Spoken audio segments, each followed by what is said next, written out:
Assalamualaikum warahmatullahi wabarakatuh. Kisah karomah Kiai Haji Muhammad Faqih atau biasa dikenal oleh masyarakat dengan sebutan Mama Lembur Awi. Beliau merupakan seorang waliullah, pendiri Pondok Pesantren Lembur Awi pada tahun 1922 yang mana sekarang berubah nama menjadi Pondok Pesantren Baitul Arqam Al-Islami yang beralamat di Desa Maruyung, Kecamatan Pacet, Kabupaten Bandung, Provinsi Jawa Barat. Alim dan rendah hati merupakan dua kata berbeda, tapi dalam realitas sehari-hari tidak bisa dipisahkan untuk menggambarkan sosok Kiai Haji Muhammad Faqih. Keseharian Mama banyak dihabiskan di masjid, madrasah, dan rumah sekitar pesantren. Bahkan seringkali Mama terlihat keliling kampung untuk bersosialisasi dengan masyarakat sekitar, maupun sekedar menikmati suasana asri kampung Lembur Awi kala itu, yang banyak dikelilingi oleh sawah dan perkebunan. Tersebar kisah dari para santri maupun ustadz terkait beberapa keistimewaan Kiai Haji Muhammad Faqih yang banyak dibicarakan masyarakat. Namun masih sedikit yang dituangkan ke dalam tulisan. Salah satunya ialah setiap selesai melaksanakan sholat subuh, beliau tidak buru-buru keluar masjid hingga perlahan meningginya matahari untuk melaksanakan sholat duha. Selepas sholat duha, Mama baru beranjak ke rumah untuk sarapan bersama keluarga. Namun sebelum memulai sarapan, Mama menyempatkan mengajak siapa saja yang berada di sekitar beliau untuk bisa sarapan bersama-sama. Keunikan lainnya menurut penuturan para saksi hidup, beliau tidak pernah marah, berjalan pun selalu melihat ke bawah. Nada suara yang tenang dan tutur kata yang jelas dan lembut. Bahkan beliau pun murah senyum. Tidak pernah mengaku sebagai kiai dan selalu mendarmakan harta bendanya untuk masyarakat. Pantas saja kalau setiap ada serangan para penjajah, semua masyarakat di kampung selalu berkumpul bersembunyi di pesantren.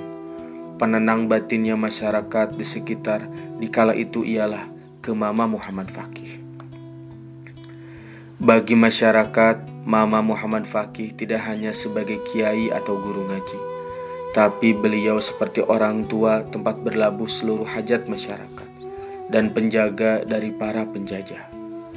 Maka tak heran jika masyarakat sekitar kampung Lembur Awi menyebut beliau dengan panggilan Mama, karena sebutan itu bagi masyarakat adalah sebagai sebuah potret penghargaan atas sosok karismatik dan dituakan.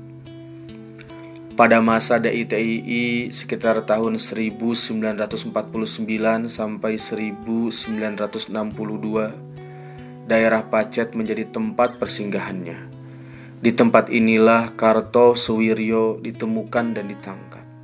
Lebih tepatnya di wilayah Gunung Rakutak pada tahun 1962. Pembakaran oleh gerombolan sebutan masyarakat kepada kelompok DITII di hampir semua tempat yang ada di Pacet. Salah satu tempat yang dibakar adalah Pangauban, Salawi, Cipadali, Cinanggela, termasuk hampir nyaris Lembur Awi. Namun pesantren Lembur Awi tidak tersentuh, bahkan dianggap leuweung atau hutan oleh para gerombolan karena tak kasat mata. Pada masa itu, setiap sore masyarakat pada umumnya berbondong-bondong memasak nasi dan lauk pauk, kemudian disimpan di pelataran atau teras rumah, yang mana nantinya apabila malam tiba, makanan tersebut akan diambil oleh gerombolan DITII.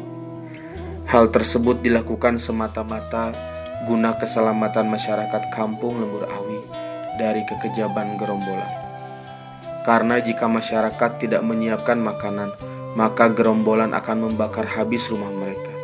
Bahkan lebih dari itu, gerombolan bisa saja membunuh masyarakat dengan cara digorok. Na'udzubillahi min zalik. Begitulah gambaran kekejaman DITI pada masa itu. Pada masa itu, Mama sama sekali tidak meninggalkan pesantren. Hampir semua kiai meninggalkan Pacet untuk menghindarkan diri dan keluarga dari kondisi yang teramat mencekam. Sementara Mama tetap tinggal dan menjadikan masjid dan madrasah yang sekarang dijadikan masjid khusus santriah, tempat bersembunyi masyarakat Pacet, khususnya masyarakat Lembur Awi dari keganasan gerombolan. Setiap terjadi suara ledakan, Mama selalu menutup rapat masjid atau madrasah, yang di dalamnya terdapat keluarga, masyarakat, dan santri. Gerombolan yang lewat dengan memakai senjata lengkap berlalu begitu saja, seakan tidak menemukan apapun, terkecuali hanya pepohonan. Sepeninggalnya Mama Muhammad Fakih, perjuangan menyebarkan agama Islam melalui Ponpes Baitul Arqom diteruskan oleh putra-putri dan cucunya hingga saat ini. Bahkan Ponpes Baitul Arqom telah banyak melahirkan ribuan ulama yang tersebar di bumi Nusantara. Pendidikan di Baitul Arqom Al-Islami saat ini telah berkembang pesat dengan berdirinya RA, MI, MTS, MA, hingga STAI, bahkan Pondok Tahfiz Al-Quran. Jika ditelusuri silsilah Kiai Haji Muhammad Fakih, ternyata beliau masih keturunan dari Rasulullah SAW melalui jalur Syekh Syarif Hidayatullah, Sunan Gunung Jati, Cirebon. Berikut silsilah Kiai Haji Muhammad Fakih dari Syekh Sunan Gunung Jati. Mama Kiai Haji Muhammad Fakih bin Haji Muhammad Salim bin Kiai Haji Muhammad Yamin bin Sembah Dalem Jibja Manggala bin Sembah Dalem Jibja Yuda bin Sembah Dalem Raden Ketamanggala Anom bin Sembah Dalem Raden Ketamanggala bin Sembah Dalem Ngebei Suradireja bin Sembah Dalem Astrayuda bin Sembah Dalem Astrawiguna bin Sembah Dalem Jambudipa bin Sembah Dalem Raden Kiai Haji Muhammad Soleh bin Sembah Dalem Jambudipa bin Sembah Dalem Singadipa bin Sembah Dalem Adipati Anom Arya Dwi Wangga bin Sembah Dalem Adipati Arya Dwi Wangga bin Kanjeng Syekh Sunan Syarif Hidayatullah, Sunan Gunung Jati. Wallahu alam bissawab. Wallahul muwafiq illa aqwamit thoriq. Wassalamualaikum warahmatullahi wabarakatuh.